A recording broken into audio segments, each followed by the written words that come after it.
শরীফুল হক ডালিম, যিনি মেজর ডালিম নামেই বেশি পরিচিত, বাংলাদেশ সেনাবাহিনীর একজন প্রাক্তন সামরিক কর্মকর্তা।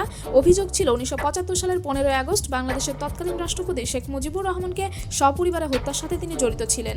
গতকাল রবিবার 5 ডিসেম্বর সোশ্যাল মিডিয়ার ইউটিউবে রাত 9টায় প্রবাসী সাংবাদিক ইলিয়াস হোসেনের নিজস্ব ইউটিউব চ্যানেলের বিশেষ লাইভে যুক্ত ছিলেন তিনি, যেখানে তিনি তার জীবন ও সাম্প্রতিক সময়ে ঘটে যাওয়া নানা ইস্যু নিয়ে কথা বলেছেন। আলোচনার শুরুতেই সাংবাদিক ইলিয়াস হোসেন বলেন, আমাদের জাতির সূর্য সন্তান যিনি 2024 সালের আন্দোলন দেখেছেন, 1975 সালে জাতিকে সফলতা এনে দিয়েছিলেন, যে কারণে আপনাকে আমরা মেজর ডালিম হিসেবে ডাকতেই স্বাচ্ছন্দ্য বোধ করি। আপনি জাতিকে অ্যাড্রেস করতে পারেন।